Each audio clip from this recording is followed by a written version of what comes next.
Muy buenas noches, mis queridos amigos, mis hermanos, mis queridos patriotas en toda Latinoamérica. Les saluda su servidor, el ingeniero Gustavo Villarreal, para una noche más de geopolítica pura y dura, geopolítica seria y en serio, porque estás en un canal de centro porque somos unionistas, porque no estamos en la nómina ni de papi Estados Unidos ni de papi Rusia, nosotros no cobramos en rublos ni en dólares, entonces nos podemos dar el lujo de tratar de ser objetivos, ¿ok? Esta noche vamos a criticar lo que haya que criticar, vamos a reconocer lo que haya que reconocer, sin satanizar ni santificar a nadie, simplemente tratando de mostrar lo que ha sido los procesos de industrialización de los que hoy por hoy son las superpotencias. ¿Ok?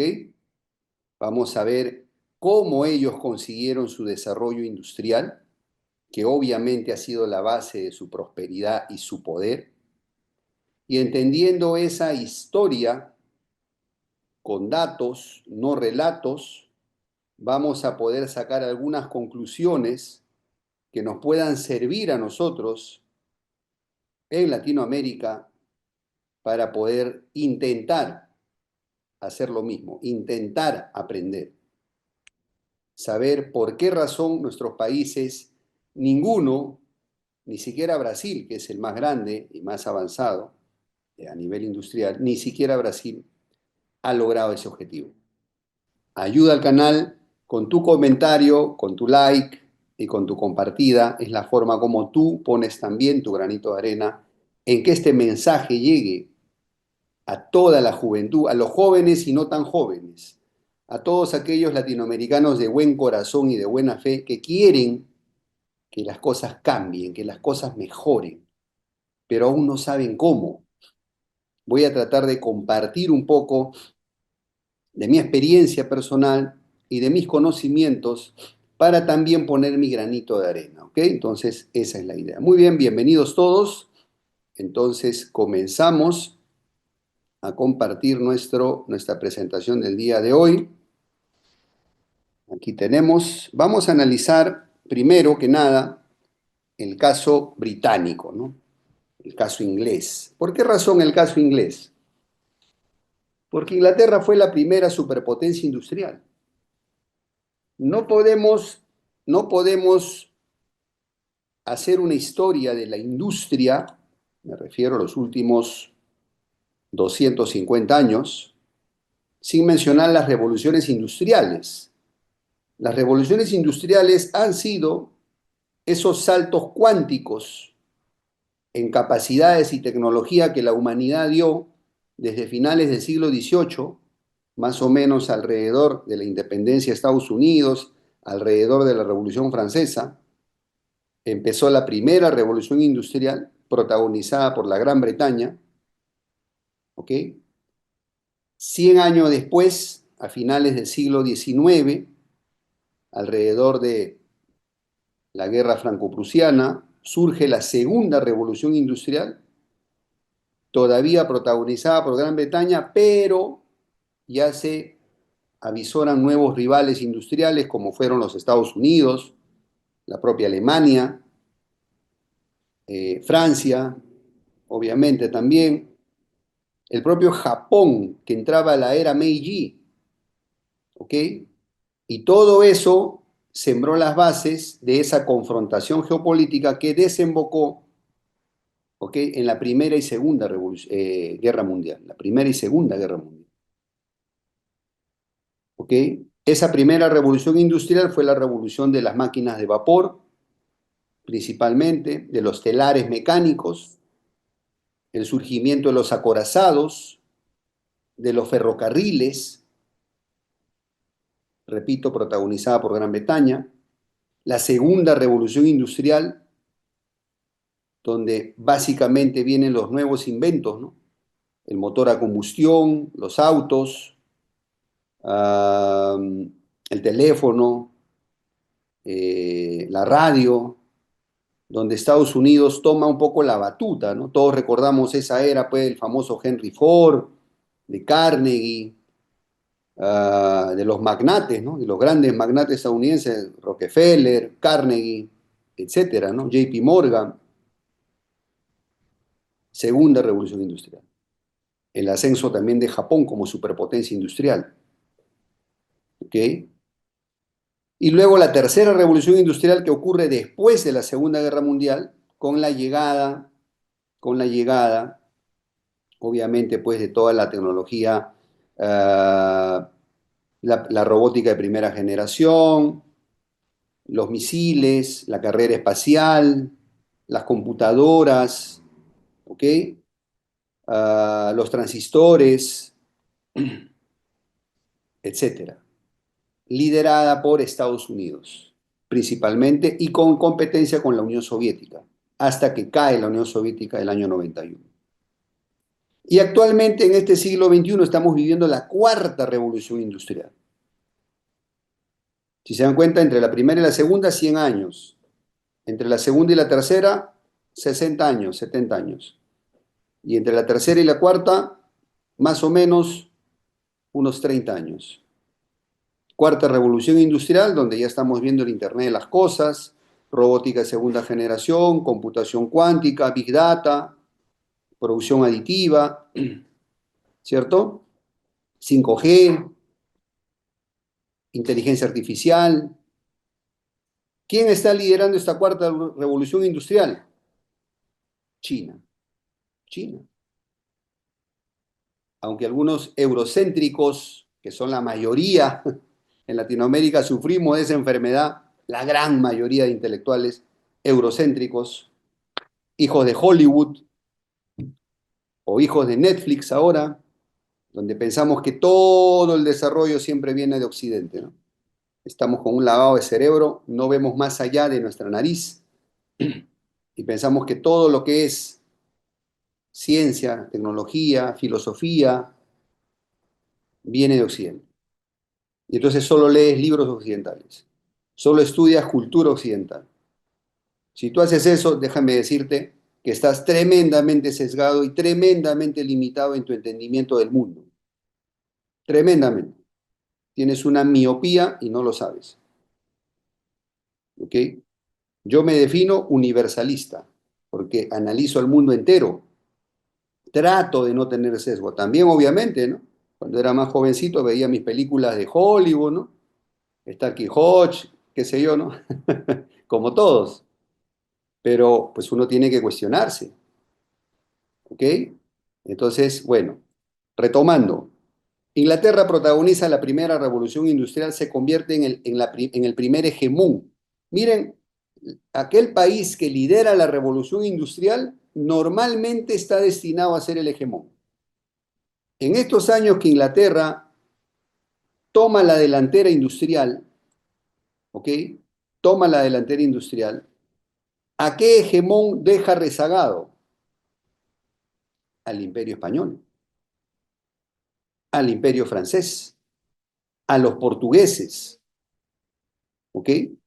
Gran Bretaña tiene, no diría la suerte, pero tuvo la visión de apostarle muy fuerte a esa primera generación de maquinaria que llevó a su industria a niveles de productividad inalcanzables para otros países.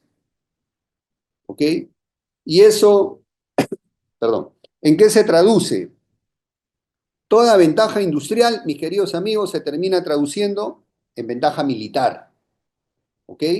En ventaja militar. Entonces, los viejos barcos de madera que podían oponer España, Francia, fueron superados por los acorazados a vapor británicos. E Inglaterra impone su ley en el mundo, a tal punto que somete a la India y somete a la China imperial, a los dos grandes imperios de Oriente, en las famosas guerras del opio y los tratados desiguales, la diplomacia de las cañoneras, donde a sangre y fuego se impone la Gran Bretaña con sus intereses. Dicho sea de paso, se convierte en el primer narcoestado, ¿no? Porque le vendía drogas a los chinos. Esa es la historia. Yo estoy citando hechos, ¿ok? Hechos. Pero, nos guste o no, la Gran Bretaña fue la primera potencia industrial. Ahora, ¿cómo lo consiguió? Vamos a ver, ¿ok? Vamos a ver. Y en esta sesión yo quiero romper varios mitos, porque hoy en día nuestra juventud está bien, bien extraviada, la juventud y los no tan jóvenes. Creen que se puede ser industria, o se puede ser industrializado, o se puede industrializar un país sin explotación, sin contaminación, y eso no ha existido nunca en la historia. Por eso yo me baso en hechos históricos, para que no venga acá algún extraviado y decir, pero ingeniero, que, ¿cómo es posible? Usted no, espérame, yo estoy citando la historia. La historia no la puedes cuestionar, la historia es historia. Inglaterra, ¿cómo financia su industrialización? Con la colonización. En primer lugar, con la explotación de su propia clase trabajadora, por supuesto. Recordemos las famosas minas de carbón en la Gran Bretaña y los ingenios textiles que tenían en Manchester. En Gran Bretaña, con su Compañía de las Indias Orientales, se dedica al expolio colonial. Es decir, gracias a esos recursos que podía extraer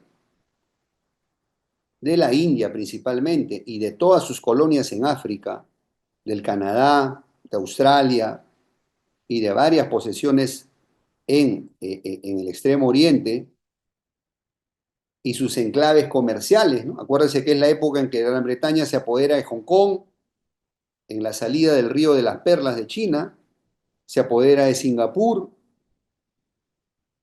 se apodera bueno, hacía unos años atrás de Gibraltar, del Canal de Suez a finales de ese siglo, de las Islas Malvinas.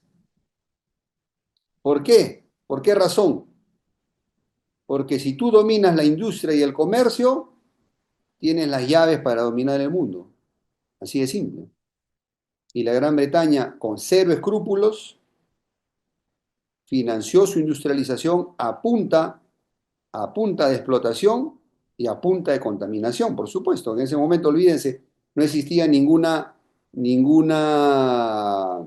un reglamento ecológico, olvídate, ¿no? En esa época no existía nada de eso, ¿ok? Además del comercio de esclavos, por supuesto. También, claro que sí. Entonces, Gran Bretaña diseñó un imperio parasitario que no se mezclaba con las poblaciones locales. Acuérdense que la India fue conquistada por la Gran Bretaña, Sudáfrica fue conquistada por la Gran Bretaña, Egipto fue conquistada por la Gran Bretaña, y los ingleses nunca se mezclaron con la población local. Así que ahí va un mensaje a aquellos vendepatrias extraviados que creen que si nos hubieran conquistado los ingleses nos hubiera ido mejor. O sea, no saben ni lo que están hablando, ¿ok? No conocen la historia. Entonces Gran Bretaña puso sus intereses por encima de cualquier cosa, ¿ok? El carbón y el hierro financiaron obviamente la construcción de sus ferrocarriles, de sus buques a vapor. La Armada Británica se convirtió en la más grande del mundo y al dominar los mares dominaban las rutas comerciales, pues.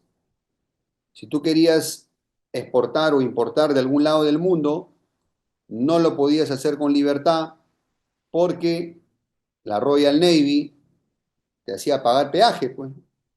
Eso para aquellos ingenuos que, ¿no? Seguidores de Adam Smith, no, es que ingeniero, usted no ha leído el libro La riqueza de las naciones, que la especialización del trabajo. Oye, mi querido amigo, a Adam Smith se le olvidó un capítulo dedicado a la colonización. Lo que se olvidó de mencionar a Adam Smith en su famoso libro La riqueza de las naciones es el capítulo de la colonización, que las potencias europeas financiaron sus industrias por el expolio colonial. Esa es verdad histórica. Y quien no lo diga, o quien no lo admita, o es un ignorante, o simplemente es un hipócrita, ¿no? pero así funciona. Por eso digo, veamos la historia real, porque Gran Bretaña también se ha dedicado a ser una leyenda negra del Imperio Español y ha tratado de maquillar su propia historia, cuando todos sabemos que la Gran Bretaña ha sido uno de los imperios más, más violentos e inhumanos que ha existido. ¿Ok? Entonces, eso es importante tenerlo claro.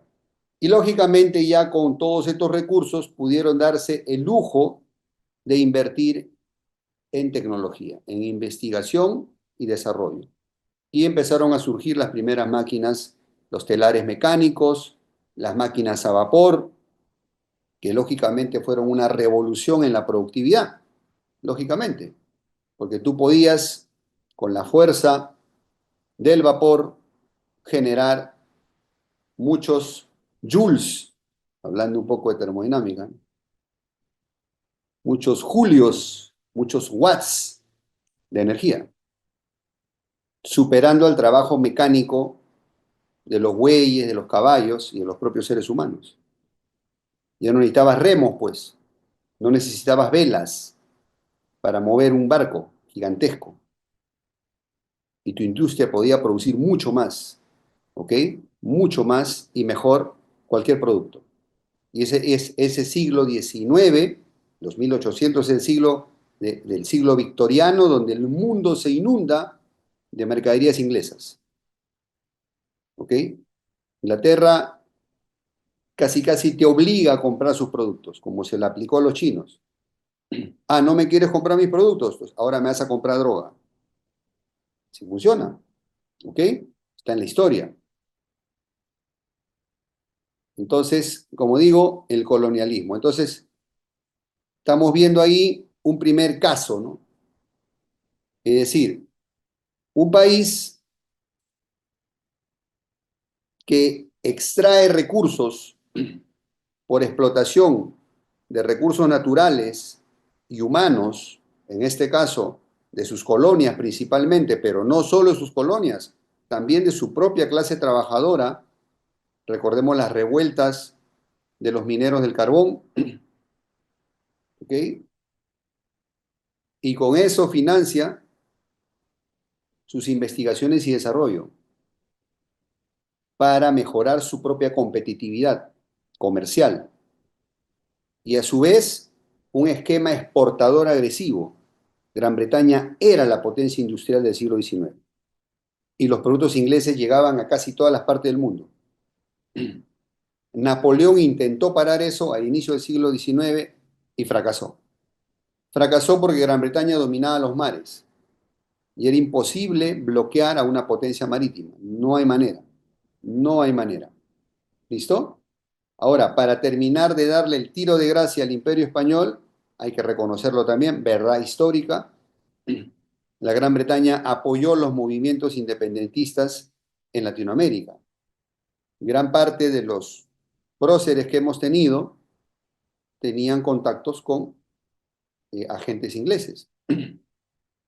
De hecho, si mal no recuerdo, el propio Miranda, el gran prócer venezolano, vivió en Londres y muchos eran de las logias masónicas inglesas. Eso es la historia. ¿Ok? Entonces, como ven, priorizas tus intereses. Y para que a ti te vaya bien, mentalidad anglo, ¿no? Para que a mí me vaya bien, tengo que arruinar a mi rival. Para que a Gran Bretaña le vaya bien, tuvo que arruinar al Imperio Español, tuvo que arruinar a los chinos, a los hindúes y a medio mundo. ¿Ok? Y así es como consiguió su desarrollo industrial. Que ahora se hagan los muy desarrollados, que amantes del derecho, del libre comercio, eso es cuento para gente ignorante que no conoce la historia. Pero los que conocemos la historia no podemos comernos esos cuentos. Y para cerrar, con broche de oro, la cereza del pastel, en 1885 se convoca a la Conferencia de Berlín, donde las potencias europeas, porque todo lo que he mencionado no ha sido solo uso y costumbre de Gran Bretaña, podemos decir de lo mismo de los franceses, los alemanes, los belgas, los holandeses, ¿eh? Por si acaso. Y en 1885 se reparte en África como si fuera un pastel, así o más descarado,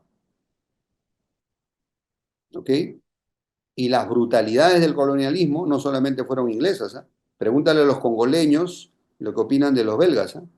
O nos acordamos de las matanzas de los Hutus y los Tutsis. Pregúntale a los africanos del occidente lo que opinan de los franceses. Pregúntale a los indonesios lo que opinan de los holandeses. A los indochinos, pregúntale sobre los franceses. Pregúntale a los filipinos sobre las brutalidades de los estadounidenses. Pregúntale a los coreanos sobre las brutalidades de los japoneses. Para que veamos que hay un modus operandi, ¿no? Como dice un viejo dicho ahí de la abuelita, detrás de toda gran fortuna hay un gran robo, ¿no? Bueno, algo es cierto ahí en eso, ¿no? Que en gran medida el desarrollo de las potencias europeas tiene por detrás todo un holocausto y un expolio colonial del ahora llamado Tercer Mundo. Esa es la verdad histórica, ¿ok? Para que no te metan cuentos solo de Adam Smith y te cuentan una novela rosa del desarrollo industrial europeo o inglés, ¿no? Como acá, como les mencioné, las guerras del opio, etcétera, ¿no? Y los conflictos sociales dentro de la propia Gran Bretaña. O sea, la élite inglesa no tenía consideraciones ni siquiera con su propio pueblo, ¿no? En condiciones laborales, digamos, terribles, horarios inhumanos, pero eso costó la industrialización de Gran Bretaña. Por eso digo, estoy quebrando mitos, ¿eh? Para aquellos libertarios extraviados que tú le cuentas, le preguntas a un libertario que cómo se industrializó Europa, te va a sacar al libro de Adam Smith, te va a decir que te va a desasnar, semejantes ignorantes idiotas, ¿no? Se olvidaron del capítulo de colonialismo. Así no funcionan las cosas, chicos. Hay que contar las historias completas, ¿cierto? Pero así fue, así ocurrió. ¿Listo? Y las contaminaciones, por supuesto, ¿no? Londres era una de las ciudades más contaminadas del mundo. Manchester, Liverpool, porque lógicamente en esta primera revolución industrial, pues lógico, no se tenían consideraciones ambientales, ¿no? Se usaba mucho el carbón, sobre todo, acuérdense que en esa época todavía no se usaba el petróleo, ¿ok? Se usaba mucha fuerza hidráulica, se desviaban ríos, ¿ok? Etcétera, etcétera, ¿no? Entonces, eso costó la industrialización de Gran Bretaña. Y luego, a partir de los 50, empieza a declinar porque lógicamente empiezan a surgir rivales, por esa razón, ¿no? Uno de los alumnos más aventajados de los ingleses, los japoneses. A fines de ese siglo, los japoneses reciben la visita de los acorazados estadounidenses, son obligados a punta de pistola a firmar tratados comerciales y los japoneses, a diferencia de los chinos, que subestimaban y despreciaban a los occidentales, los japoneses se dieron cuenta de que si no se adaptaban, si no aprendían a industrializarse rápido, iban a ser sometidos. Y Japón se embarca en la llamada Restauración Meiji, a un proceso acelerado de reforma y modernización del Estado y de industrialización y de desarrollo tecnológico a través de un impulso educativo. Ese fue el verdadero milagro japonés, donde Japón, de un país agrícola, se convierte en una gran potencia militar, al punto que vence a Rusia antes de la Primera Guerra Mundial y desafía a los propios Estados Unidos en la Segunda Guerra Mundial. La época en que Japón era fuerte industrialmente y tenía cojones. Hoy en día está prácticamente castrado, ¿no? Es la verdad. ¿Ok? Muy bien. Apogeo y declive. Y lógicamente en esa época, para los que quizás no lo entienden del todo, la libra esterlina era la moneda de reserva mundial, era la moneda más fuerte. No existía el dólar en el siglo XIX con la fuerza que que tuvo en el siglo XX. Entonces, en esta época era la época de la Bolsa de Valores de Londres. De hecho, los ingleses ven el esquema de empresas de las Indias Orientales holandesas y lo copian y lo mejoran. ¿Ok? Es la época en que le quitan Nueva Ámsterdam, ahora llamada Nueva York, a los holandeses. Entonces, esto costó muchas guerras, mucha explotación, mucho sacrificio, mucha contaminación. Esto es lo que estuvo detrás de la revolución industrial inglesa y de los procesos de industrialización europeos semejantes, ¿ok? Porque Alemania y Estados Unidos empiezan también sus procesos en aquella época. ¿Listo? Luego, en el siglo XX, ya después de la Segunda Guerra Mundial, Inglaterra queda muy devastada por la guerra y empiezan a perder sus colonias. Se le va a la India, se le va a Nigeria, se le van muchas colonias.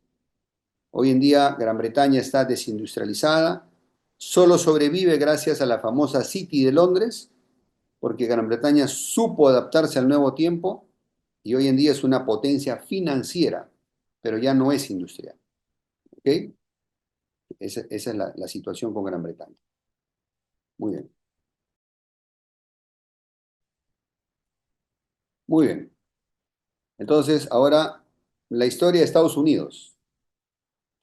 Estados Unidos empieza su proceso de industrialización casi a mediados del siglo XIX, ¿no? Más o menos en la época en la que ocurre acá en Latinoamérica la guerra de la Triple Alianza, la guerra del Pacífico. Bueno, en esa época, más o menos después de la guerra de secesión, un poco antes tal vez o por ahí, empieza la industrialización en Estados Unidos. De hecho, el norte de Estados Unidos era más industrial que el sur. El sur era agrícola, exportaba mucho algodón a Europa y el norte ya tenía industrias. Y la guerra de secesión americana, estadounidense, perdón, fue una guerra entre dos modelos productivos, entre dos modelos de desarrollo para el país.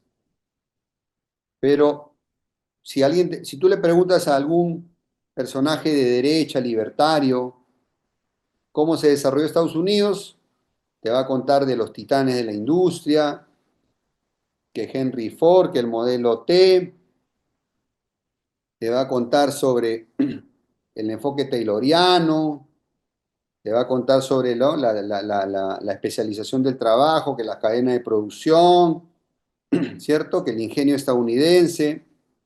¿Cuál es el lado dark del desarrollo estadounidense? Porque tiene un lado dark. Estados Unidos no tuvo tantas colonias como Gran Bretaña. Hizo una expansión hacia el este, hacia el oeste, perdón.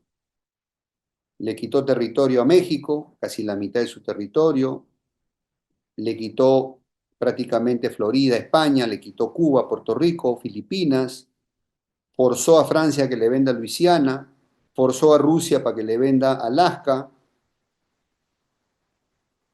prácticamente arrasó con los habitantes originarios que vivían, los pieles rojas que vivían ahí, en esa zona. Pero ¿cuál es el capítulo más oscuro de este desarrollo industrial? El esclavismo. Vamos a decir las cosas claras. El esclavismo. Gran parte de la fuerza motriz detrás de ese desarrollo industrial fueron los esclavos afroamericanos. Esto hay que decirlo claro. Hasta recién los años 60, recién la población negra consiguió el derecho a ser un ciudadano con igualdad de deberes y derechos en la Constitución. O sea, se nos habla mucho, un libertario te va a decir, no, es que Estados Unidos es la tierra de la libertad. Ah, la tierra de la libertad. Si por más o menos unos casi 200 años convivió con la esclavitud, ¿qué me estás contando? Bueno, 100 años de esclavitud y luego 100 años de segregación, ¿qué me estás contando? ¿De qué libertad me estás hablando? Anda, cuéntale sobre tu teoría de la libertad a Kunta Kinte, ¿no? ¿Se acuerda de la serie Raíces? Anda, cuéntale eso a Martin Luther King, a Malcolm X, al propio Mohamed Ali, cuéntale sobre tu famosa libertad. Eran ciudadanos de segunda clase. Esa es la verdad. Eso es lo que costó la industrialización de Estados Unidos. Para aquellos que no saben la historia o no la quieren, o no la quieren saber. Esa es la verdad. Entonces se vuelve a repetir el patrón, ¿no? Expansión, explotación de recursos naturales, explotación de recursos humanos, ¿cierto? Cero escrúpulos, gobierno fuerte, unitario. Acuérdense que Estados Unidos le costó una guerra de secesión mantener su unidad, ¿cierto? ¿Ok? Entonces ya vemos ahí un par de casos con comunes denominadores, ¿eh? Comunes denominadores. Claro que se nos cuenta la leyenda rosa, ¿no? Repito, de Rockefeller, de Ford y no sé quién. Claro, esos personajes existieron, pero no se te cuenta el lado dark, ¿ok? Entonces es importante entenderlo.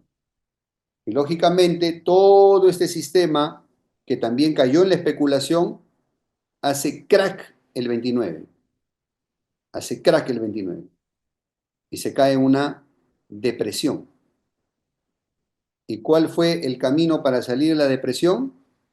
La Segunda Guerra Mundial. La Segunda Guerra Mundial donde el famoso New Deal de Roosevelt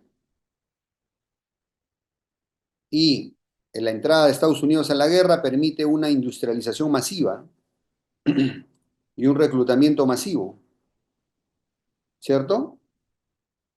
Entonces, así fue la cosa. Ahora pregúntale a los cubanos sobre los abusos de los estadounidenses cuando los ocuparon, porque ocuparon Cuba muchos años. Pregúntale a los filipinos, que prácticamente en Filipinas los estadounidenses erradicaron el idioma español. Filipinas fue colonia española y los filipinos hablaban español.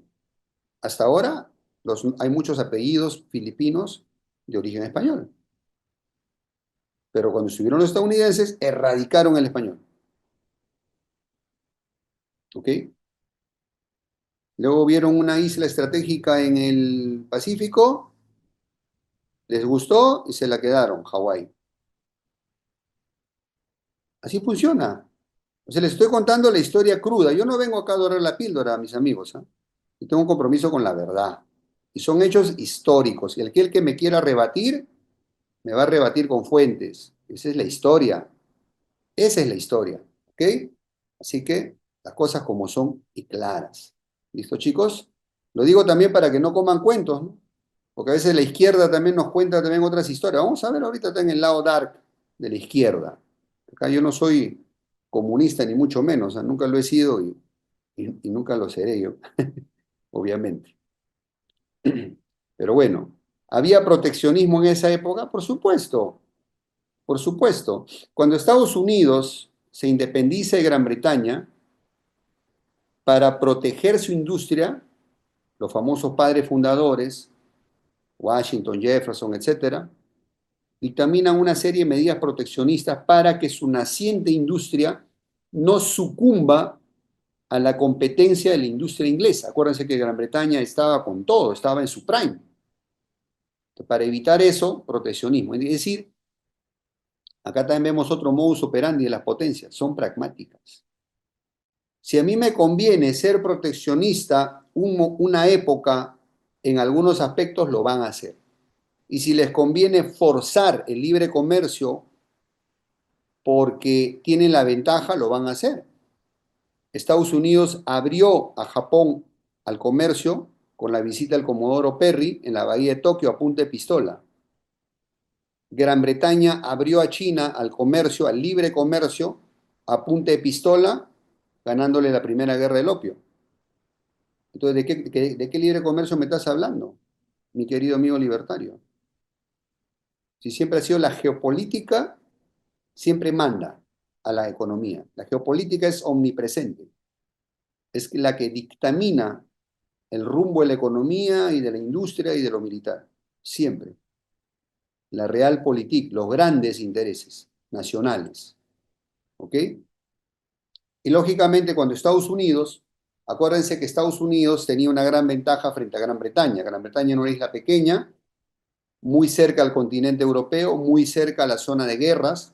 Acuérdense que Europa siempre ha vivido en guerras, siempre. Mientras Estados Unidos estaba al otro lado de un océano. Era como una isla apartada. Mucha de la gente migrante que llegó a Estados Unidos era gente que llegó huyendo de las guerras religiosas, ¿ok? Y podían trabajar y desarrollar su industria sin temor a ser atacados. La segunda revolución industrial, la de la electricidad, la del motor a combustión, la de la gasolina, la de los autos, esa la lidera Estados Unidos. Ya Gran Bretaña estaba ya flaqueando y Estados Unidos empieza su ascenso. ¿Ok? Gracias. Y también Estados Unidos empieza, acuérdense que esa época es cuando Estados Unidos construye el canal de Panamá y toma Guam y construye muchas bases militares por el Océano Índico, Isla Diego García, por varios lados. Es decir, le copia la estrategia a los británicos. ¿Ok? Entonces, para que veamos cómo más o menos ha sido el camino de Estados Unidos hacia su desarrollo industrial. Y luego, lógicamente,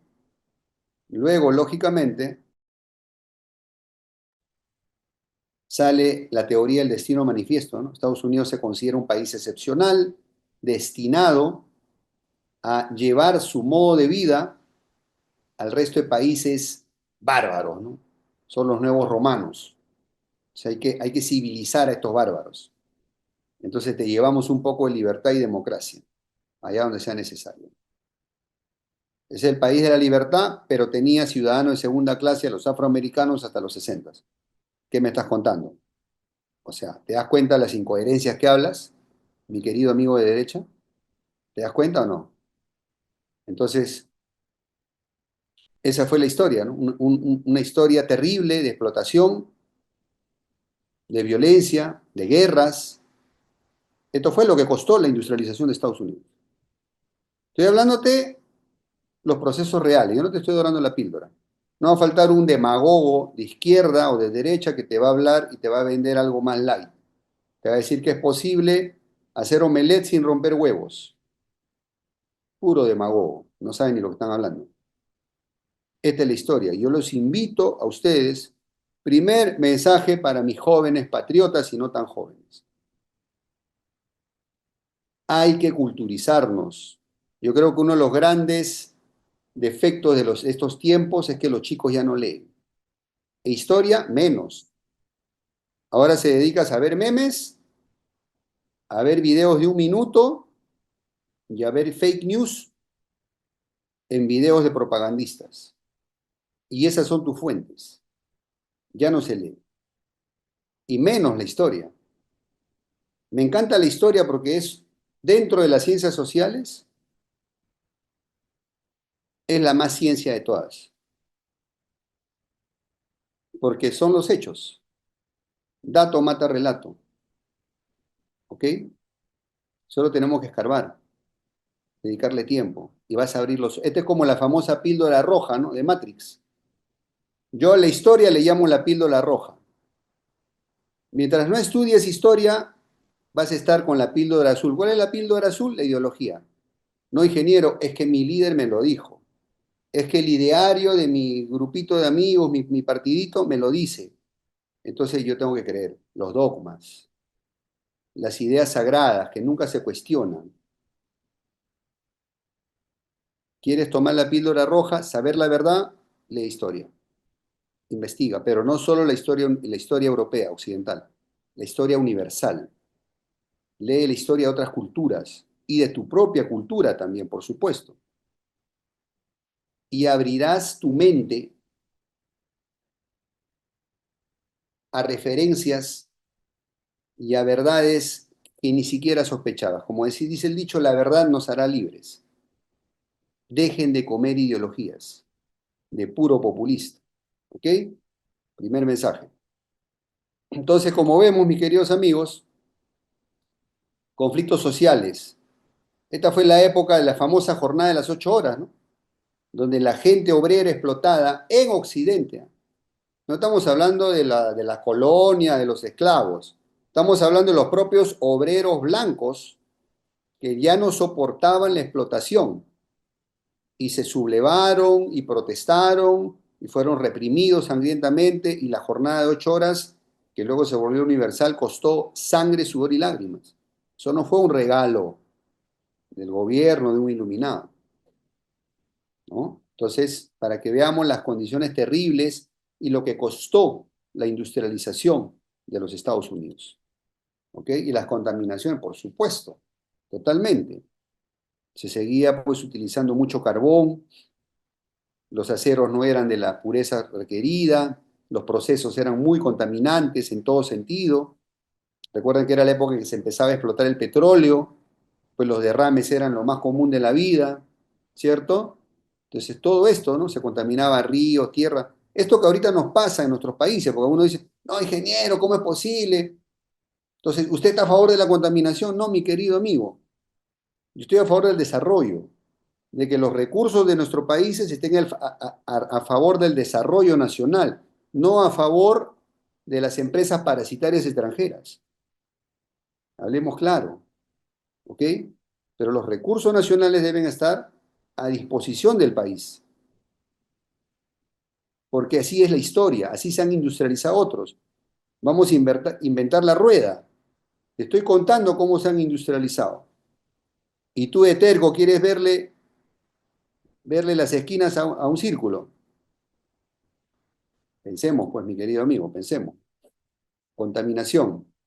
Y la cúspide, cuando Estados Unidos logra estar en el bando aliado, venciendo en las guerras mundiales. Estados Unidos, cuando termina la Segunda Guerra Mundial, llega a representar casi el 50% del PBI mundial. De ese tamaño llegó a ser la economía estadounidense. Imagínense, tal acumulación de riqueza, tal nivel de industrialización. Fue la época del sueño americano, ¿cierto? Las películas de Hollywood, Días Felices, ¿no? El famoso Fonsi, ¿no? ¿Nos acordamos? ¿No? Los años maravillosos, ¿no? Este, todo lo que nos han vendido, pues, ¿ok? El modo de estilo, el modo de vida americano, lo que se nos ha vendido con las series, las películas, un lavado de cerebro tremendo, ¿no?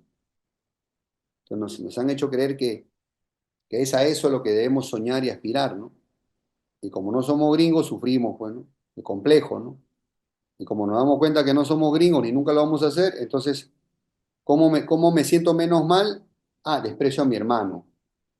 Ah, yo soy prieto. Ah, no, pero él está más prieto, entonces me río. En mi triste e infeliz vida de acomplejado, que es lo más triste porque reniegas de tu identidad y de quién eres. Y con acomplejado no llegas a ningún lado. Es lo peor de la escoria de un país. Apogeo y declive. Y ya cuando la Gran Bretaña declina en los 60 y 70 con Francia, pérdida de imperios coloniales, Estados Unidos tiene como rival a la Unión Soviética y Estados Unidos vence a la Unión Soviética por una magistral jugada geopolítica. Henry Kissinger logra dividir al bloque soviético, Estados Unidos se alía con China. Miren, imagínense, ¿qué puede ser más contra natura, más antinatura, que el presidente Nixon del país de las libertades se reúne con el presidente Mao, a quien demonizaban, ¿no? A quien satanizaban?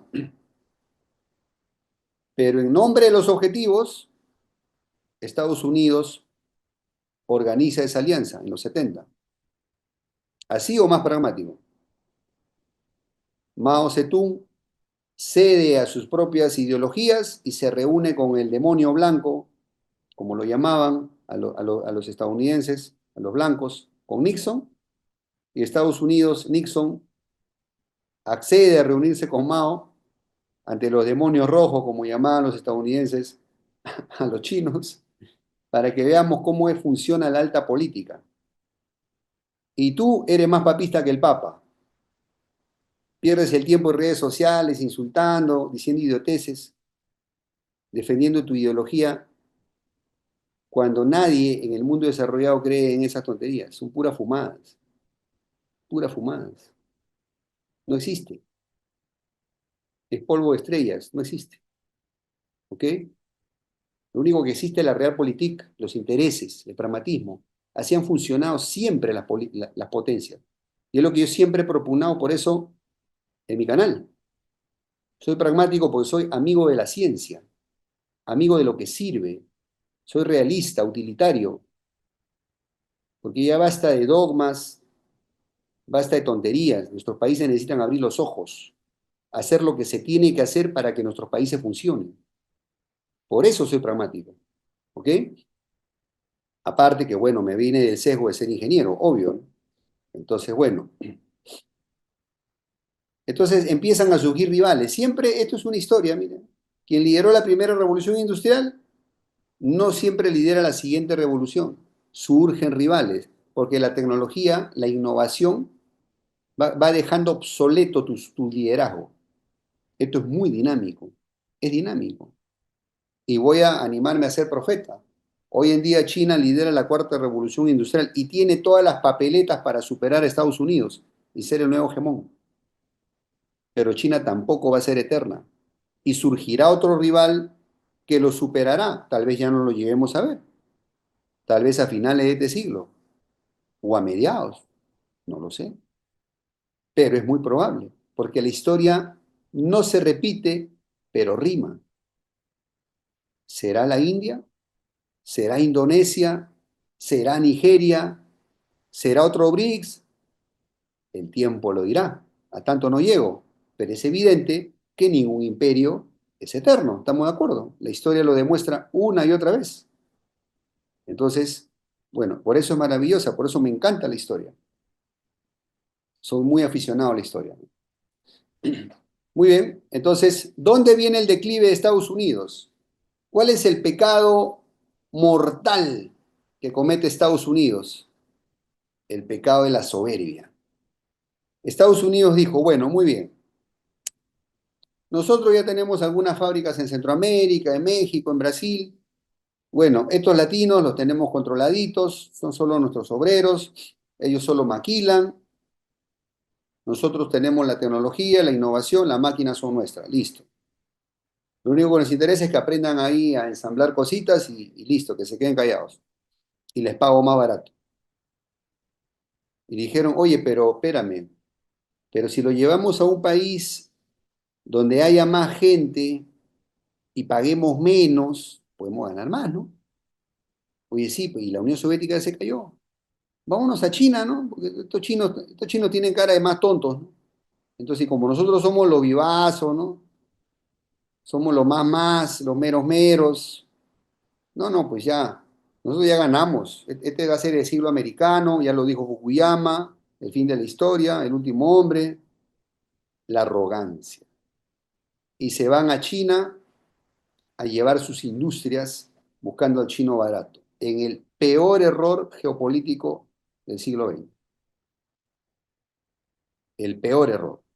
La codicia los perdió, porque llegaron a un país más grande, centralizado, con un gobierno nacionalista que supo sacar provecho de esa oportunidad histórica para generar transferencia tecnológica, por la buena o por la mala, por la formal y la informal, por la permitida y por la prohibida. Pero los chinos, como sea, con espionaje, con ingeniería inversa, con compra de patentes, con obligando a los occidentales a tener socios chinos, mandando a sus estudiantes al extranjero, porque era una política de Estado. China quería desarrollarse.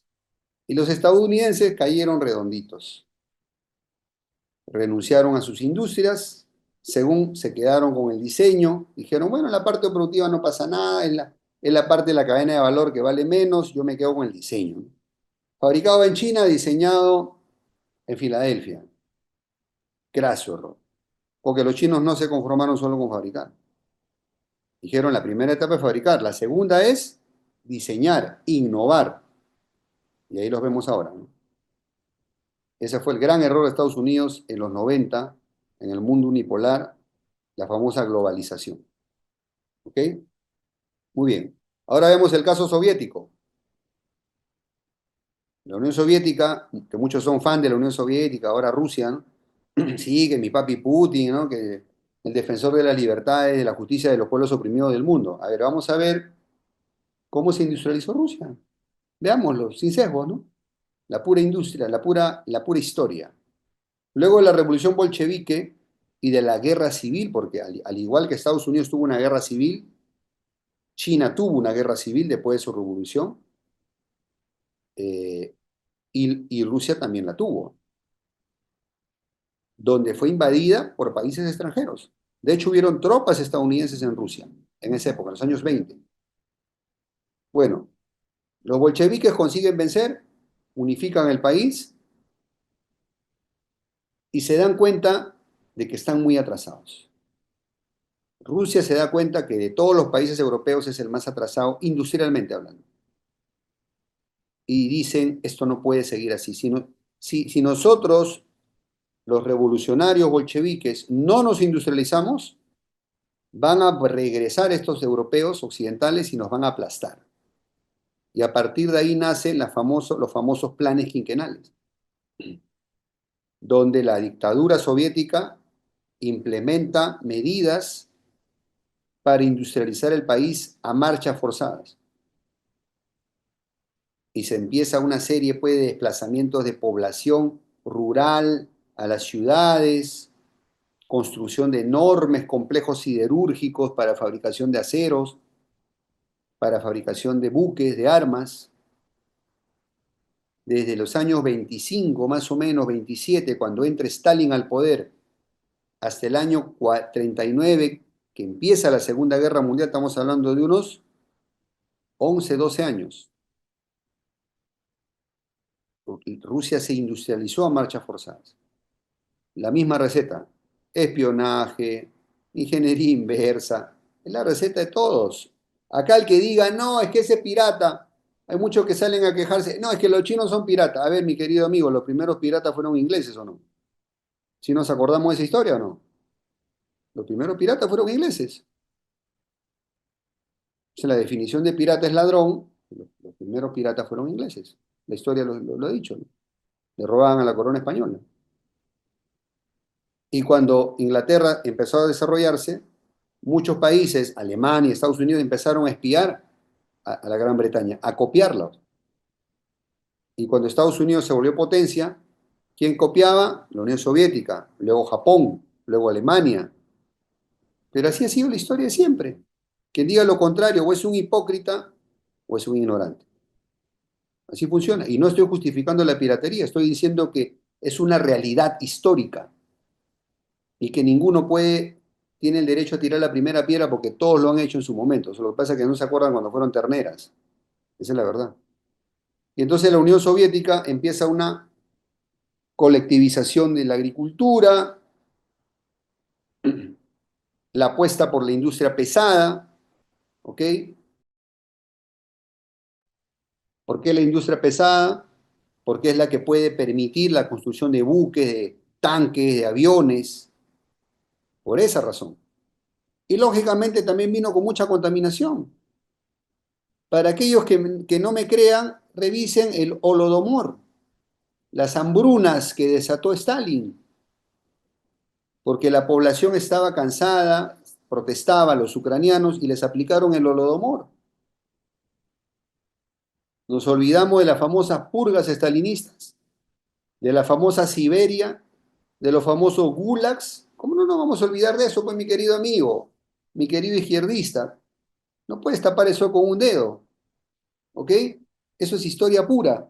Así se industrializó la Unión Soviética, ahora llamada Rusia. Esa es la verdad. Entonces, había un dicho que decía que Stalin sacó a la Unión Soviética de la barbarie con métodos bárbaros. Pero la sacó, pues, para aquellos que critican a Stalin. Yo no soy admirador de Stalin, para nada. Pero hay que reconocerle. Se puede cuestionar sus métodos, pero no sus resultados. Si Stalin no hubiera industrializado la Unión Soviética, los nazis ganaban la guerra. Porque si hubo un país que venció a los nazis y se comió todo el esfuerzo de guerra, a pesar de las películas estadounidenses, del soldado Ryan y toda esa tontería, fue la Unión Soviética. La Unión Soviética fueron los que aplastaron a los nazis fanáticos, a los racistas. Y eso fue una guerra, pues, espantosa. Murieron decenas de millones de personas. A veces en Latinoamérica, a veces, bueno, salían las estadísticas, por supuesto, lamentables, ¿no? la guerra interna que tuvo Perú en los 80s, parte de los 90s, murieron, si mal no recuerdo, 100.000 personas, más o menos. La guerra interna en Colombia ha dejado, creo yo, más o menos 200.000 muertos a lo largo de varias décadas. La guerra, la violencia en México, la guerra del narco que desató Calderón, etcétera, ha costado a México como 300 o 350.000 muertos a lo largo de varias décadas.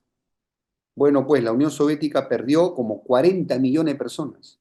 Para que veas la magnitud del costo social que tuvo que asumir la Unión Soviética para lograr industrializarse y vencer a la bestia nazi. Ese fue el precio que pagó la Unión Soviética. Y lo sigue pagando ahora, ¿no? Plena guerra con Ucrania, ¿no? Los neonazis han regresado. Bueno, es otra historia, ¿no? Pero fue un tema terrible, terrible. No existían derechos laborales. ¿Qué le ibas a pedir a Stalin vacaciones? El camarada Stalin te mandaba al Gulag y se acababa tu historia. Contaminación. Nos olvidamos del desastre de Chernobyl. Por eso digo, ningún país puede tirar la primera piedra, mi querido amigo, ¿eh? No puede decir, ay, sí, los colonialistas europeos, malditos. Espérame, los soviéticos, los rusos han tenido su lado dark también, ¿eh? Su lado oscuro. No podemos tapar el sol con un dedo, mi querido amigo. Pero esa es la realidad. Así pasó. Las colectivizaciones forzadas, la hambruna. Lamentablemente la industria soviética se hizo muy fuerte en lo militar y a pesar que tuvo una zona de influencia grande, recordemos la famosa cortina de hierro, gran parte de la Europa oriental quedó en manos soviéticas bajo influencia de Stalin, gran parte del Asia Central era de la Unión Soviética, pero a pesar de esos recursos, la Unión Soviética nunca tuvo un buen manejo financiero y no logró superar la eficiencia de los métodos de producción occidentales. El único acápite donde la Unión Soviética era fuertísima y no fue superada fue en la carrera espacial, sí, donde superó a los occidentales, y en la capacidad de sus armas, sí. Pero fuera de eso, comercialmente eran un desastre. Por el sesgo ideológico. No, es que somos una revolución comunista, es que aquí, pues, ¿cómo se llama? El lucro está prohibido, nosotros no podemos exportar para conquistar mercados, acá lo que tenemos que hacer es modelos sociales para el bienestar del pueblo y no sé qué más. Resultado, ineficiencia, corrupción y el colapso el año 91. Un colapso total. La Unión Soviética implosiona, implosiona, ¿ok? A pesar que intentó hacer sus pequeños pactos de comercio como el Comecon en la Europa del Este, recordemos el Pacto de Varsovia, pero capítulos terribles, ¿no? Su cúspide fue en los años 60, 70 con la carrera espacial. Recordemos que la Unión Soviética fue el primer país que logró poner un ser humano en órbita, el primer satélite, logros tremendos, ¿no? Muchos aún discuten si Estados Unidos realmente llegó a la Luna, ¿no? O sea, fue una época de competencia terrible, era una competencia entre modelos, ¿no? Pero lamentablemente la Unión Soviética, yo digo que fue víctima de sus propios dogmas. Por eso digo lo peligroso de las ideologías. Cuando tú eres un fanático, dejas de pensar. En el momento que tú te vuelves fanático, dejaste de pensar. Porque ya tienes tu librito sagrado, tu recetario, y acá atrás en la contratapa dice prohibido cuestionar y prohibido pensar. Porque todo ya está acá. Es la verdad suprema, incuestionable, vacas sagradas. Cuando tú llegas a ese nivel de pensamiento, ya estás castrado intelectualmente. Porque ya el propio dogma limita tu radio de acción. No puedes salirte de los dogmas. Eres víctima de tus propias ideologías y de tus propias mentiras que tú mismo te has construido. Y por eso sucumbe la Unión Soviética, por su rigidez de pensamiento, por ser dogmática. ¿Ok? Mientras Estados Unidos estuvo a punto de colapsar en los 70 con el embargo petrolero y Nixon hace el shock, el famoso shock, donde Nixon se sale del patrón oro, convierte al dólar en moneda fiat, construye con Arabia Saudita una alianza para crear el petrodólar y aleja a China de la Unión Soviética. Todo esto le permitió a Estados Unidos sobrevivir en los 80, luego de la derrota en Vietnam.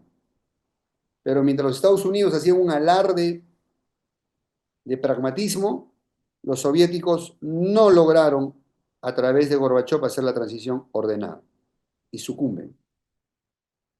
Pero se industrializaron. Hasta el día de hoy, ¿cuáles son los mejores productos rusos al día de hoy? Siempre lo han sido. Las armas. Las armas. No lo voy a cuestionar. Muy buenas armas. Pero ahora mencióname un coche ruso de exportación, mencióname productos electrónicos rusos de exportación, mencióname alguna industria comercial rusa exitosa y no me digas que fue por falta de mercado, ¿eh? Porque la Unión Soviética tuvo un gran área de influencia. Simplemente no fueron capaces de hacerlo. ¿Por qué razón? Porque geopolítica va de la mano economía. La geopolítica dirige la economía, pero si la economía no camina, no generas riqueza para tu país, no generas prosperidad para tu país, tu modelo se cae. Mira lo que le ha pasado a Bolivia. Sí, mucha lucha social, sí, nacionalizar los recursos, fuera las empresas parasitarias extranjeras que no pagaban lo justo al Estado. Ok, te puedo conceder que eso puede tener sentido. ¿Dónde se cae el modelo boliviano?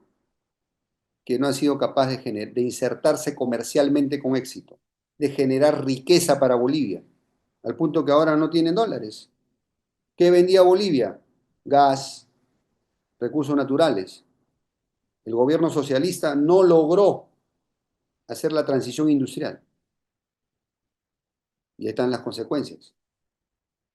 Que en macro es lo que le pasó a la Unión Soviética. Es lo que le pasó, hay que decir la cosa clara, ¿no? Pero Rusia ha sobrevivido gracias a su industria militar.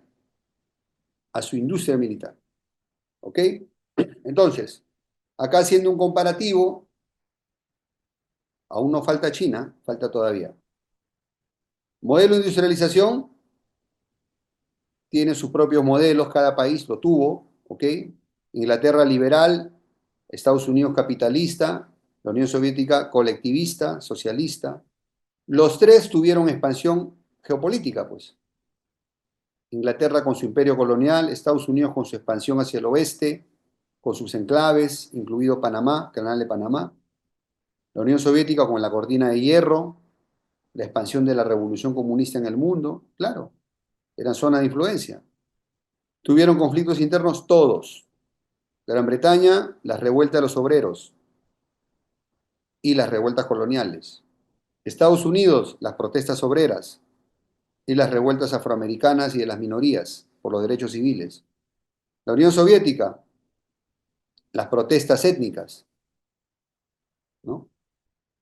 ¿Con cómo fueron respondidas todas estas? Con represiones, represiones y más represión. Inclusive en el caso de la Unión Soviética fue terrible, la hambruna del Holodomor. Estados Unidos, pues obviamente el genocidio de los pueblos originarios y la explotación de la esclavitud. Y Inglaterra el expolio colonial. Declive, básicamente el surgimiento de una nueva revolución industrial y nuevos competidores. Básicamente así. Como digo, la historia no se repite, pero rima. Entonces, vamos por ahí, ¿ok? Ahora vamos a ver China. China es un caso muy interesante porque es el caso más reciente. China el año 49, luego de un siglo de la humillación, como lo llama China, un siglo en el cual las potencias occidentales intervinieron en China, invadieron China, la sometieron, la humillaron. Luego la caída del imperio por la revolución de octubre, la revolución comunista, un breve gobierno nacionalista, pero luego una guerra civil terrible que culmina el 49 con la llegada de Mao al poder. Y esta es, yo diría, la primera etapa de la industrialización china. la etapa dogmática, ¿no? Porque Mao tuvo aciertos y errores, como todos. Aciertos, unificación de China, gobierno centralizado, unitario. Y si nos damos cuenta, todas las potencias han tenido gobiernos fuertes, ¿ah? Gobiernos muy fuertes, no tenían inestabilidad política. Ahora, ¿qué hace Mao? Empieza su ideología, ¿no? El gran salto adelante. Se da cuenta que China está atrasada, tiene que acortar distancia con las potencias occidentales, porque si no, la van a volver a someter. Entonces empieza todo un programa de industrialización forzada, China, ¿ok? Entonces, mucha gente del campo fue traída a las ciudades, se empezó un gran programa para generación de pequeños hornos metalúrgicos para poder,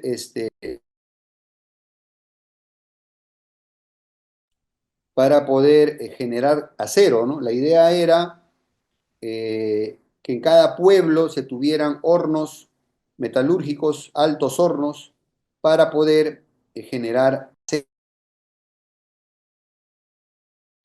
que la producción de acero del país creciera mucho para con ese acero poder construir pues, ferrocarriles, barcos, armas, etcétera, etcétera.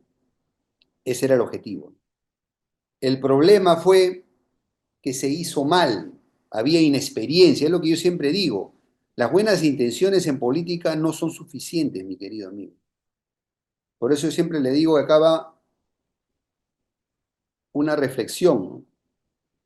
No basta con las buenas intenciones en política. Si no te preparas, eso es receta para el desastre. Receta para el desastre. Entonces, lamentablemente, China en esa época no tenía cuadros técnicos, ¿ok? No tenía todavía una generación de estudiantes con know-how, con expertise, no lo tenía. Entonces pagaron derecho de piso, pagaron el derecho, pagaron las consecuencias de la inexperiencia. Y entonces este programa, el gran salto adelante de industrializar China a la fuerza en tiempo récord, fracasó totalmente, fracasó. No, perdón, no totalmente, hubo algunos aciertos, los voy a nombrar, pero fracasó en gran medida.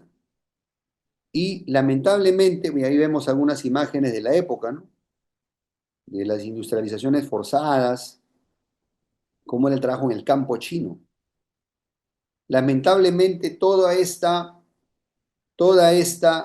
digamos, desplazamiento de millones de personas del campo a las ciudades, descuidó las cosechas y generó una terrible hambruna en el país. Los historiadores no se ponen de acuerdo, pero se hablan de 20 a 30 millones de personas muertas. Imagínate, es como si todo el Perú se muriera, ¿no? Población, ¿no? Perú tiene como 35 millones. Imagínate que todos los peruanos se murieran por inanición, imagínate. Así de terrible fue las consecuencias de este error, ¿no? De este error, de este programa erróneo. Pero no todos fueron fracasos. China logra, en esa misma época, en los años 60, fabricar su primera bomba atómica. Ahora tú me dirás, oye ingeniero, pero ¿cómo se le ocurre? Si está diciendo que se han muerto muchos millones de personas, ha habido contaminación, y a usted le parece un logro conseguir una bomba atómica. Sí, mi querido amigo, y te voy a decir por qué. Tú no puedes decir que eres soberano. Y muchos presidentes hoy latinoamericanos se llenan la boca. Somos un gobierno soberano, no somos un país soberano y libre. Mi querido amigo, tú no eres soberano mientras no tengas armas de disuasión. Los únicos países soberanos en este planeta son aquellos países que tienen o tienen la bomba atómica o tienen una industria militar muy fuerte. Ejemplo, y no voy a nombrar potencias que son obvias. Norcorea nunca ha sido invadida después de la guerra de Corea de los 50, porque tienen la bomba atómica, pues mi querido amigo. Irán no ha sido invadido desde la época de la guerra con Irak, porque tiene una industria propia, pues fabrica misiles, fabrica drones, fabrica tanques, no depende del extranjero. Nuestros países en Latinoamérica no pueden decir que son soberanos por la sencilla razón, mi querido amigo, que no fabricamos ni pistolas. Somos intervenibles. ¿Qué impide que Estados Unidos intervenga a Brasil o a México o a Perú o a cualquier país? Quizás el temor a la reacción de Rusia, ¿no? Pues si Estados Unidos interviene en un país latinoamericano, Rusia puede sentirse con carta blanca de invadir un país, no sé, en Centroasia. Es decir, lo único que impide que nos invadan, como por ejemplo Venezuela, ¿qué impide que se invada Venezuela, que Estados Unidos invada Venezuela? Tiene padrino ruso, ¿no? Bueno, como tiene padrino ruso, Estados Unidos no lo invade, porque además Rusia le vendió los S-300. Pero eres intervenible, o sea, en el momento que Rusia te quita el apoyo, como se lo quitaron a Assad, caes. O sea, al señor Maduro no las tiene todas consigo. En el momento que Rusia le tiembla la mano, le dice así, mira, ¿sabes qué? Bueno, yo no quiero, voy a saber de ti. Chao Maduro, se acabó. Y nuestros otros países de Latinoamérica menos, pues. Somos intervenibles. Mira lo que está pasando a Panamá ahorita. ¿Qué puede hacer el pobre Panamá? ¿Qué podemos hacer el resto de nosotros? ¿No hemos aprendido la experiencia de la guerra de Malvinas? Cuando la valiente y heroica Argentina se enfrentó a los ingleses, ¿con qué terrible realidad se dio? Con la traición occidental. Argentina era aliada de Estados Unidos, pero Estados Unidos, Francia, los países europeos no les tembló la mano ni dudaron un segundo en traicionar a Argentina. Ni un segundo. Y como Argentina tenía valientes pilotos que atacaban a los acorazados y portaaviones ingleses con misiles Exocet, pero en el momento que Francia les negó venderle más misiles o darle los códigos, un piloto argentino, por muy valiente que sea, sin misiles no puede hacer gran cosa. Solamente tuvo apoyo de algunos países, entre ellos el Perú, que le brindó pilotos, le brindó apoyo con misiles de, como se dice, de contrabando. Por eso hasta ahora hay una amistad entre Argentina y Perú. Y para nosotros los peruanos, Malvinas son siempre argentinas, siempre. Pero eso nos debe dar una lección, mis queridos amigos. No somos soberanos del todo. Y por eso China, la primera tarea de Mao, que sí la logró y es un éxito, la bomba atómica china. Gracias a eso, China no volvió a ser invadida. No volvió a ser invadida, a pesar de quedar debilitada por sus problemas internos, no volvió a ser invadida. Es tu seguro de vida, ¿ok? Tenemos que ver las cosas claras. Y bueno, aquí lo que digo, no se descuidó el campo y la miseria.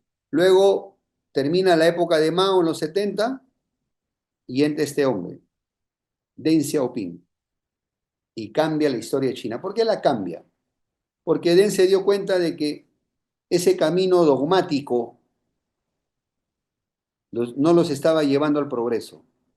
Deng fue de los pocos líderes, los líderes chinos, que era internacionalista. Él viajó mucho, conocía Occidente, vivió en Francia, trabajó en Francia, viajó a Japón, conoció el tren, el Shinkansen, el tren bala japonés, y lo comparaba, decía, ¿cómo es posible? Los japoneses tienen un tren de 260 kilómetros por hora y los trenes chinos llegaban a 60 kilómetros por hora, o sea, 4 veces más lento. Visitó Singapur y vio el desarrollo de Singapur de los 80. Visitó a la clase obrera japonesa y se dio cuenta que un obrero japonés vivía con dignidad, tenía su refrigeradora, tenía su cocina, tenía sus muebles, y se dio cuenta que el pueblo chino en gran parte vivía en la miseria. Y Deng dijo, pues basta de ideología, bienvenido el pragmatismo, con su famosa frase, no importa el color del gato, mientras case ratones, es un buen gato. Acá lo que mandan son los resultados, no las ideologías. Que si a mí me sirven algunas políticas liberales, las voy a implementar, porque sirven. Y si algunas políticas sociales sirven, las voy a implementar.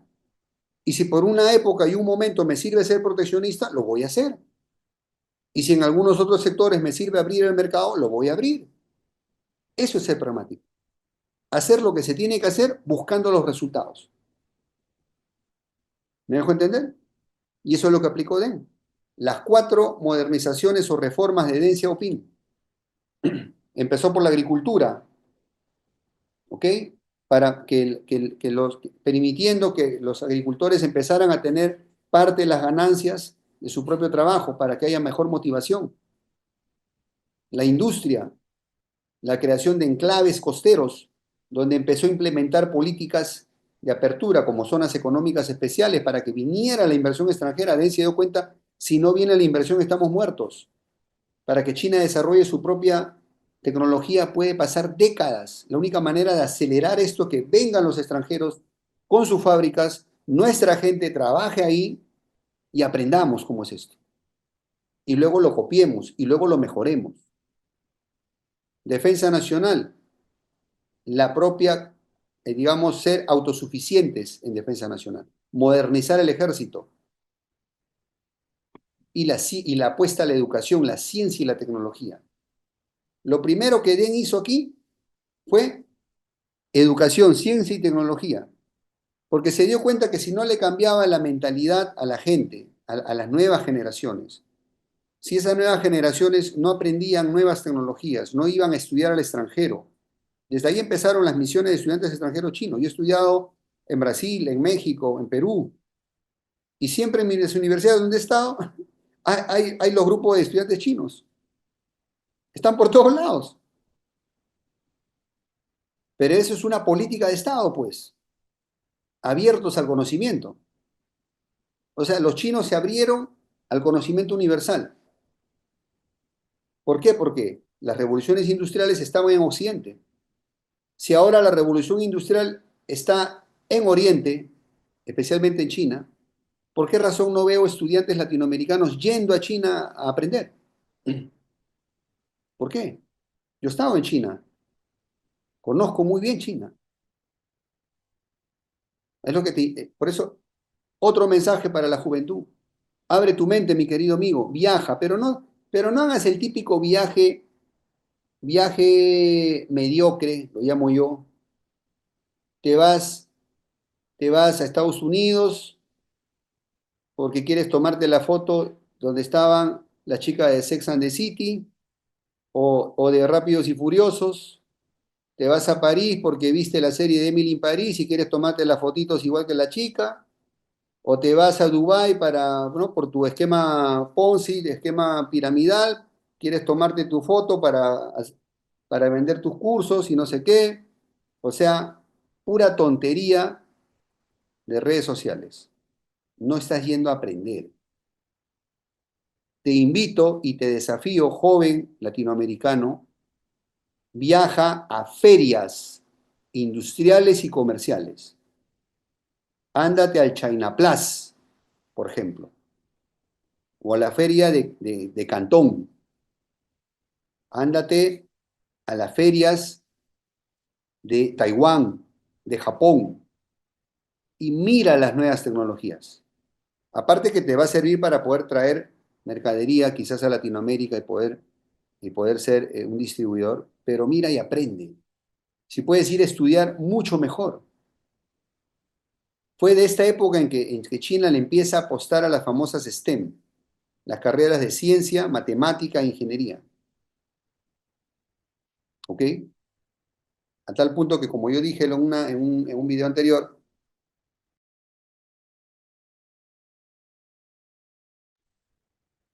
China tiene el examen de admisión más exigente del mundo, el Gaokao. De esa época surgieron los exámenes de admisión rigurosos y también la meritocracia en el aparato estatal. Tú no te puedes dar el lujo de meter mediocres al aparato estatal.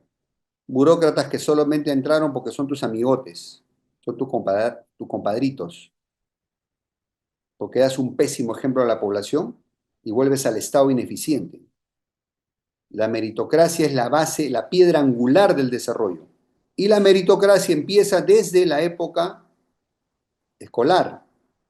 Hoy en día en nuestros currículums, en nuestros países, coméntame ahí abajo cómo es ahora, pero yo me sorprendo de ver que ahora a los niños no les ponen notas numéricas, les ponen letras. Y ahora no, no, ya no hay primeros puestos, ahora todos son valiosos, todos pueden, o sea, les quitan la competitividad. Un país es grande porque es competitivo, porque su gente es competitiva, porque quiere ser el número uno. Y yo les digo, les habla una persona que sabe de competitividad, porque yo compito contra los chinos también. Y muchas veces les puedo ganar. ¿Cómo les gano? Por mejor servicio, por mejor conocimiento en algunas áreas. No todo es bajo costo, pues mi querido amigo. Lógicamente que en esta época China empieza a atraer muchas fábricas, pero sobre todo las atrae en los años 90, como mencioné, de Estados Unidos, ¿cierto? De Estados Unidos. Es ahí donde China se convierte en la fábrica del mundo de producto barato. Sí, empezaron vendiendo producto barato. Claro, te vendían pues las baratijas, los adornitos, los juguetitos, ropa barata, sí, así empezaron. No está mal empezar de abajo, lo que está mal es quedarte abajo. Pero poco a poco empezaron a sacar sus propios productos cada vez mejores. El know-how, la curva de experiencia, lo fue favoreciendo. Y hoy en día son una potencia comercial e industrial, a tal punto que están desafiando a Estados Unidos. Hace pocas semanas hemos visto cómo los todopoderosos Estados Unidos, que le clavaron 245% a China de aranceles, han tenido que ceder. Trump se ha tenido que tragar su ego y su orgullo y salir a decir, bueno, chinos, vamos a hacer un acuerdo. China hizo la tarea, creó industria, tecnología, mercado de exportación, diversificó mercados y se puede dar el lujo de enfrentarse al tú por tú como Occidente. No se trata solo de ser bocón, como yo digo. Ah, sí, que mi comandante Chávez se enfrentaba a Bush. Está bien, pues, pero no hizo la tarea y mira cómo está Venezuela. Hay que decir las cosas claras. Y mira lo que es China hoy en día. Da sana envidia. Yo soy un admirador del desarrollo chino. En general de Asia, también admiro a Singapur, por supuesto. El caso coreano, Japón, Taiwán. Ahora está Vietnam también creciendo mucho. Malasia, la propia India. Soy un admirador del desarrollo asiático, porque Asia tiene menos años de independencia que nosotros. Latinoamérica tiene más de 200 años de independencia y seguimos jodidos. Mientras Asia tiene solamente unos 60 años de independencia y mira en los niveles de desarrollo en los que está. Así o más claro. ¿Y por qué no veo a nuestros políticos estudiando los casos asiáticos? ¿Por qué? Porque es puro mediocre, eurocéntrico, que no saben ni dónde están parados. Esa es la verdad, la triste realidad de nuestro político, nuestra clase política. Yo por eso no apoyo a ninguno, porque hasta ahora no, ninguno se ha ganado mi respeto. Ninguno. El día que alguno lo haga, ese día lo apoyaré. Ese día lo apoyo. Yo apoyo causas nobles, pero con hechos, no las palabras bonitas, ¿no? Trenes bala. ¿Se acuerdan que Deng Xiaoping viajó en un tren bala japonés? Hoy en día China superó a Japón de lejos en red de trenes bala. De lejos. Y en capacidad inversora, ¿no? La ruta de la seda, puertos por todo el mundo. A los peruanos nos construyó el puerto de Chancay, imagínate. Y lo construyó en 2 años. Le ha dado una cachetada de ida y vuelta a todos los burócratas inútiles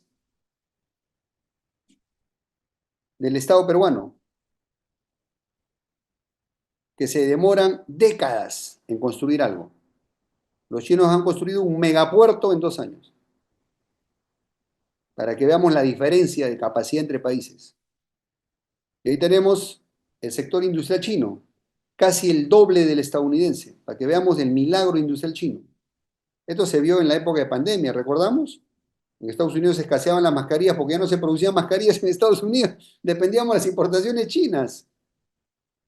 Pero antes de envidiarlos y condenarlo. Y dice, ay, malditos chinos, ¿por qué vienen los chinos? Ah, todo su precio bajo, no, hay que prohibir que entren los chinos, mi querido amigo.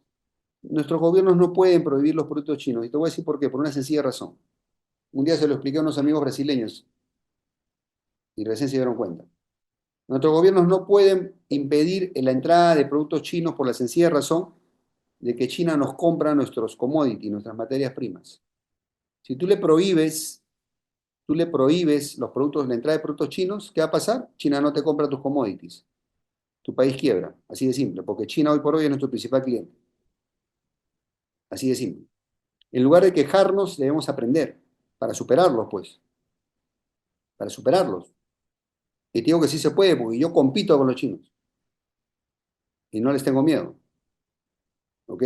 Sé lo que es eso.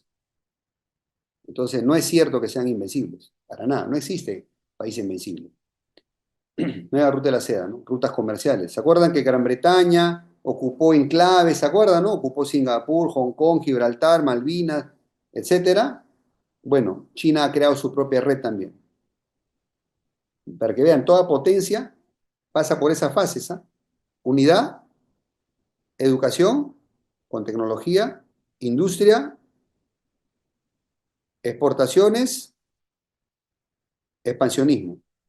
Todo eso amparado por una autosuficiencia militar. Ahí está la receta. ¿Para qué vamos a ponernos a inventar la rueda? No, es que, no sé, mi político dice otra cosa, tu político no sabe nada. China quiere dejar de ser el lugar donde se fabrican las cosas al lugar donde se inventan las cosas. Ya no quiere ser solo la fábrica, quiere ser el laboratorio del mundo. Y China ahora es puntera en 7, 10 tecnologías punteras, incluyendo inteligencia artificial, robótica de segunda generación, big data, computación cuántica, etcétera, etcétera. Y ahí tenemos los países más exportadores. Mira, China lejos más exportador que Estados Unidos. 3,38 trillones versus 2 trillones de Estados Unidos. Así o más claro que China está ganando. Así o más claro, más allá de los deseos, la fumada que a veces algunos propagandistas, digo, analistas, dicen por ahí en sus videitos para ganar suscriptores. Es la realidad de las cosas, como son. Y en todos los aplicativos, en las tecnológicas, ya los chinos están ganando, ¿no? O dime tú si Alibaba, Temu, Shein no están superando a Amazon. Dime tú si Didi no ha superado a Uber. Dime tú si BYD no está superando a Tesla. Dime tú si Huawei, ZTE, Xiaomi no están superando al propio Apple y al propio Samsung. ¿Ok? Y ya para terminar, acá dejo la tarea. ¿Por qué no estamos estudiando a China? Si tiene tremendo desarrollo. ¿Por qué no escucho políticos estudiando a China? Vienen con sus tonterías que no, es que yo soy libertario, es que yo soy socialista, soy progresista o humanista. Pura mamada, pura moda. No saben ni lo que están hablando. No existe un país en Latinoamérica, uno solo, cuyo gobierno de esas tendencias lo haya desarrollado. Necesitamos algo nuevo. No podemos repetir los errores del pasado. Y si el sudeste asiático, incluyendo a China, se están desarrollando, ¿por qué demonios no estamos estudiando el sudeste asiático? Respóndanme ustedes en los comentarios. ¿Por qué? Yo recuerdo que mira, todos los días vemos videos de los chinos rompiendo récord. Acaban de construir una estación de tren en 9 horas.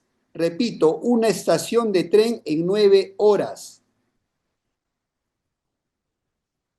Y aquí en mi ciudad, las estaciones de metro se demoran 5 años, 8 años, así o más ineptos. Cuéntame cómo son tus autoridades, las obras en tus países. ¿Cuánto se demoran en tus países? Así o más claro que los chinos están en otro nivel. ¿Ah? Que no es solo producto barato. Porque para tú construir rápido necesitas tecnología, pues ingeniería.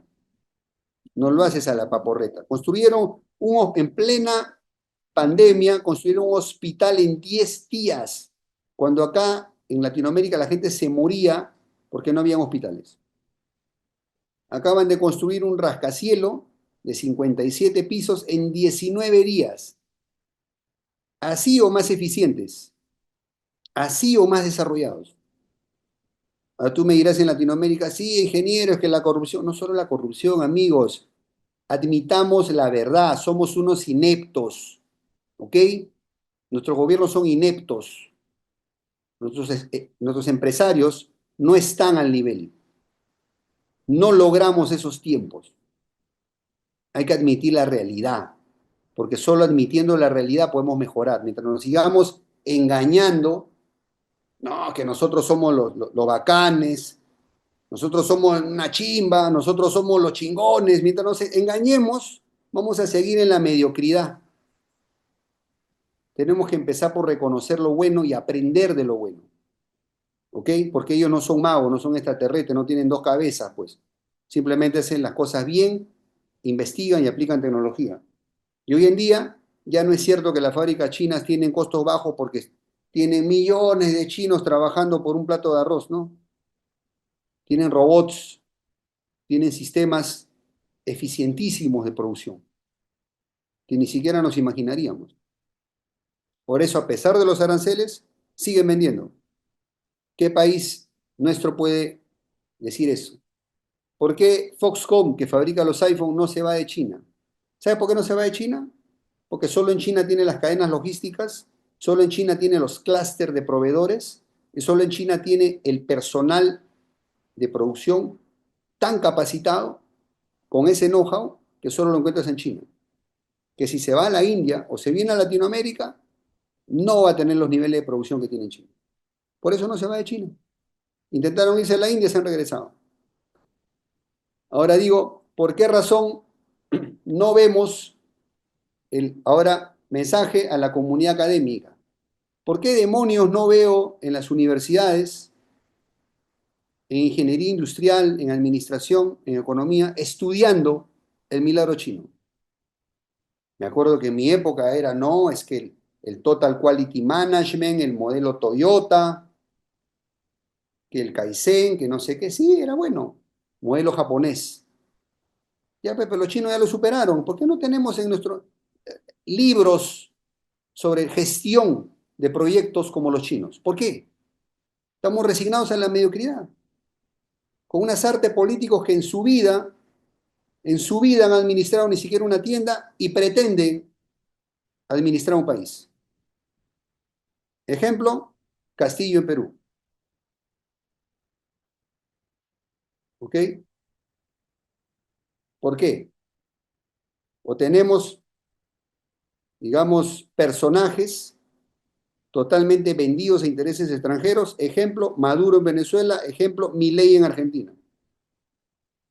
Ahora hasta Bukele, que era ídolo de varios, ¿no? Ahora se ha vuelto carcelero de Estados Unidos. Bueno, triste final para Bukele. Si él no desarrolla El Salvador, quedó solo como carcelero.